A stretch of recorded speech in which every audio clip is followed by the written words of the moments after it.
Daniel Pratama adalah seorang pria berusia 35 tahun yang telah bekerja di sebuah perusahaan multinasional selama lebih dari 1 dekade. Ia memulai karirnya dari bawah, bekerja keras tanpa mengenal lelah demi mencapai posisi manajer pemasaran. Gaji yang stabil, bonus tahunan, dan berbagai tunjangan membuatnya mampu memberikan kehidupan yang nyaman bagi keluarganya. Ia menikah dengan Rina, seorang wanita yang ia cintai sejak masa kuliah. Kehadiran Aira, putri kecil mereka, melengkapi kebahagiaan rumah tangga mereka. Daniel selalu berusaha menjadi suami dan ayah yang baik, membelikan mainan terbaik untuk Aira, mengajak keluarganya berlibur, dan memastikan mereka tidak kekurangan apapun. Namun, takdir seolah menguji keteguhan Daniel. Perusahaan tempatnya bekerja mengalami krisis finansial yang parah akibat resesi global. Beberapa cabang ditutup, proyek-proyek besar dibatalkan, dan pemotongan gaji pun tak terhindarkan. Awalnya, Daniel masih bisa bertahan. Ia yakin badai ini akan berlalu dan semuanya akan kembali seperti semula. Tetapi keadaan justru semakin memburuk. Gajinya dipotong hampir setengahnya, tunjangan dihapus, dan tekanan kerja semakin tinggi. Kebutuhan rumah tangga tetap berjalan, sementara tabungan mereka mulai menipis. Rina, yang terbiasa dengan kehidupan nyaman, mulai merasa frustasi. Apa kita harus hidup seperti ini terus? Keluh Rina suatu malam saat mereka duduk di meja makan dengan pencahayaan redup. Aku sedang berusaha, Rin. Aku tidak akan membiarkan kita jatuh, jawab Daniel sambil mengusap wajahnya yang lelah. Berusaha? Sampai kapan? Dan? Semua ini sudah tidak seperti dulu. Kita tidak bisa terus berharap keadaan membaik. Rina mulai meninggikan suaranya. Aku butuh waktu. Aku sudah bekerja siang dan malam. Daniel mencoba menenangkan istrinya. Tapi aku sudah lelah. Rina menatap suaminya dengan tatapan penuh kecewa. Malam itu, untuk pertama kalinya, Daniel merasakan jarak yang semakin jauh antara mereka. Beberapa bulan kemudian, tanpa peringatan, Rina pergi meninggalkan rumah. Ia hanya meninggalkan sepucuk surat singkat di meja kamar. Maaf, aku tidak bisa terus seperti ini. Aku ingin hidup yang lebih baik. Jaga Aira baik-baik. Daniel tidak bisa berkata-kata. Rasanya seperti ada lubang besar di hatinya.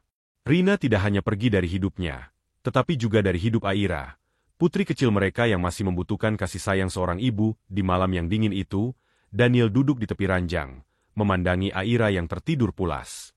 Gadis kecil itu tak tahu bahwa ketika ia bangun esok hari, dunianya akan berubah selamanya. Dengan hati yang berat, Daniel menyelimuti putrinya dan berbisik, "Ayah janji, nak. Ayah tidak akan pergi. Ayah akan selalu ada untukmu." Dari hari itu, Daniel berjuang bukan hanya untuk dirinya sendiri, tetapi demi Aira, anak satu-satunya yang kini menjadi alasan ia tetap berdiri. Sejak kepergian Rina, hidup Daniel berubah drastis.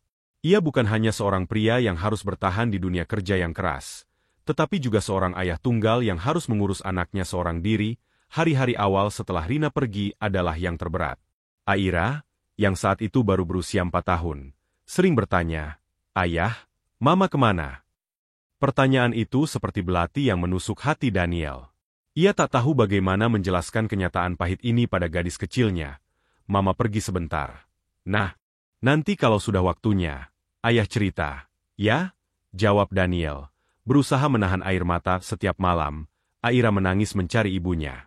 Daniel berusaha sekuat tenaga untuk menggantikan peran Rina, tetapi ia sadar bahwa kasih sayang seorang ibu tak mungkin tergantikan. Namun, ia tidak punya pilihan selain terus maju di kantor. Keadaan tidak membaik.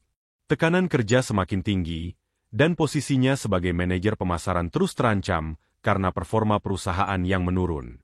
Daniel sering pulang larut malam dengan tubuh lelah. Tetapi saat melihat Aira tertidur di kamarnya, ia selalu menguatkan diri, "Aku harus bangkit." Untuk Aira, Daniel mulai mencari cara untuk meningkatkan kemampuannya. Ia mendaftar berbagai kursus daring tentang strategi bisnis dan pemasaran digital. Setiap malam setelah Aira tidur, ia menghabiskan waktunya membaca buku, menonton seminar, dan mengerjakan proyek tambahan. Ia juga mulai membangun relasi dengan rekan-rekan bisnis dan mencari peluang baru. Beberapa kali ia mencoba menawarkan strategi pemasaran inovatif kepada atasannya, meskipun sering ditolak. Namun, ia tidak menyerah. Suatu hari, sebuah proyek besar datang. Proyek yang bisa menyelamatkan perusahaan dari krisis. Daniel melihat peluang ini sebagai kesempatan emas.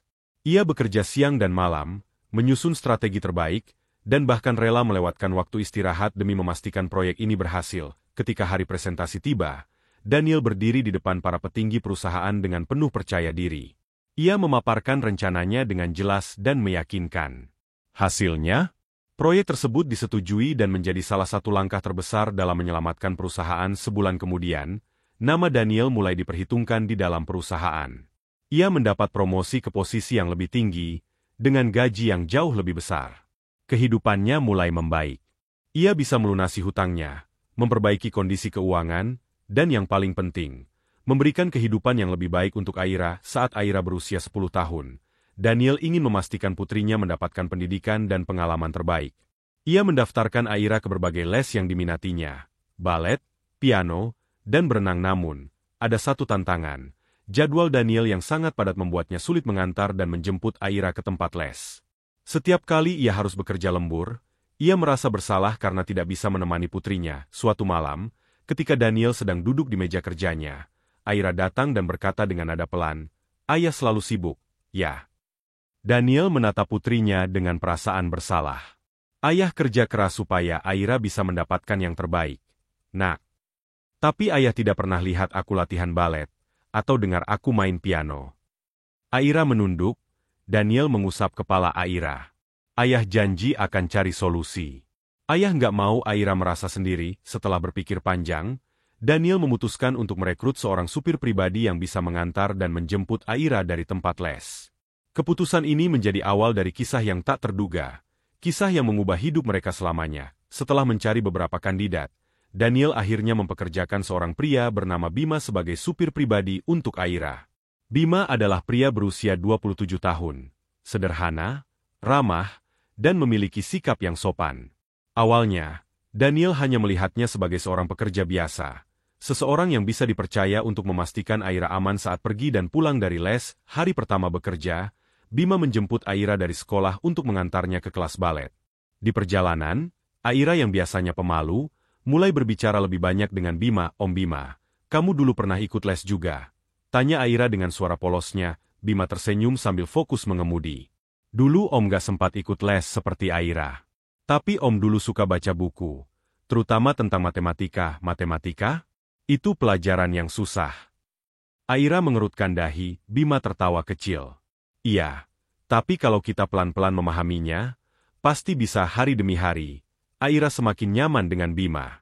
Berbeda dengan ayahnya yang selalu sibuk dengan pekerjaan, Bima selalu ada di sampingnya saat berangkat dan pulang dari les. Ia bukan hanya seorang supir, tetapi juga menjadi teman ngobrol Aira selama perjalanan. Setiap sore, Aira dengan semangat masuk ke mobil dan bercerita tentang apa yang terjadi di kelasnya. Ia menceritakan bagaimana ia kesulitan menghafal gerakan balet, bagaimana ia berusaha memainkan lagu dengan piano, dan bagaimana ia selalu gagal dalam pelajaran matematika. "Aku selalu dapat nilai jelek di matematika, Om Bima. Aku nggak suka," keluh Aira suatu hari. Bima tersenyum. "Jangan menyerah, Aira. Semua orang bisa belajar. Mungkin kamu hanya butuh cara yang berbeda." Dari hari ke hari, kedekatan mereka semakin terlihat.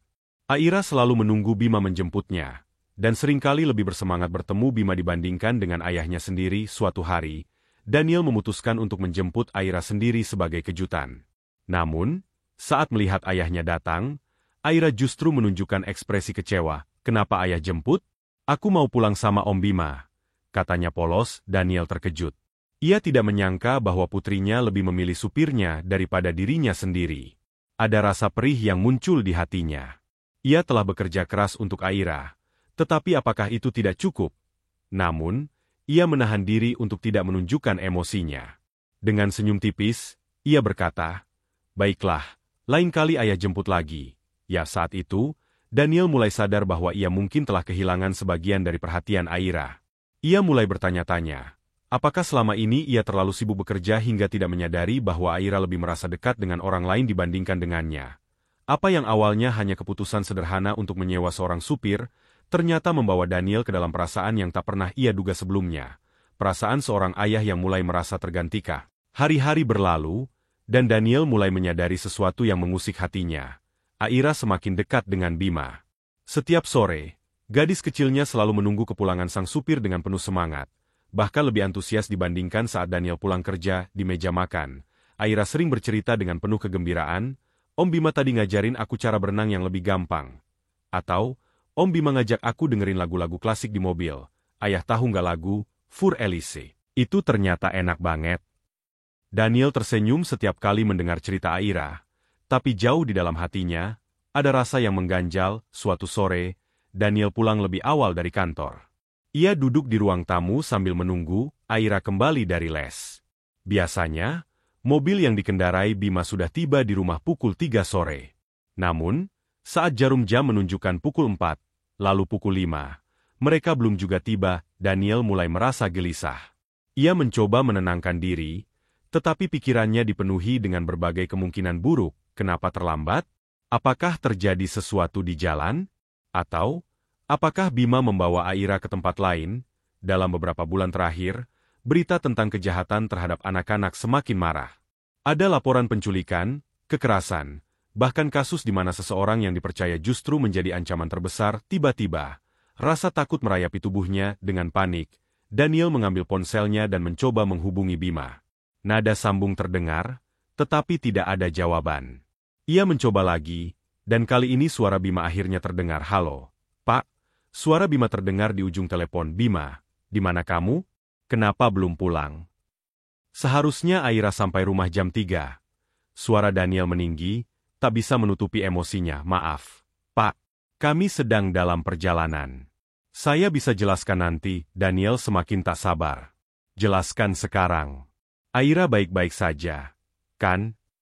"Aira baik-baik saja, Pak.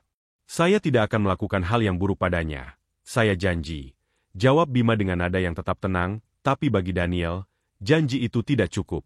Ia ingin melihat putrinya dengan mata kepalanya sendiri. Sekitar 15 menit kemudian, mobil yang dikendarai Bima akhirnya memasuki halaman rumah. Daniel segera keluar dan berjalan cepat ke arah mobil. Perasaannya campur aduk antara marah, cemas, dan lega. Begitu pintu mobil terbuka, Aira keluar dengan wajah cerah. "Ayah, aku belajar banyak hari ini," katanya dengan penuh semangat. Namun, Daniel tak memedulikan itu. Ia menatap tajam ke arah Bima dan berkata dengan suara dingin, "Kita perlu bicara malam itu." Daniel masuk ke kamar Aira. Gadis kecilnya tertidur dengan buku-buku matematika berserakan di sekitarnya. Daniel duduk di tepi ranjang dan mengusap kepala putrinya dengan lembut. "Maafkan ayah, Nak.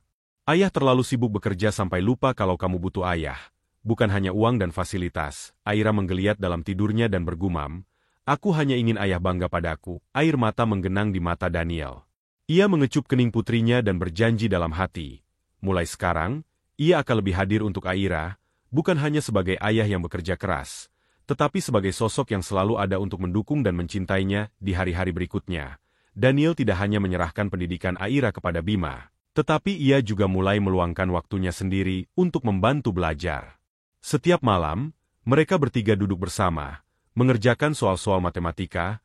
Dengan tawa dan kebahagiaan yang selama ini hilang, Aira tidak lagi menangis karena matematika, dan Daniel belajar bahwa cinta seorang ayah bukan hanya tentang memberi yang terbaik, tetapi juga tentang menjadi yang terbaik untuk anaknya.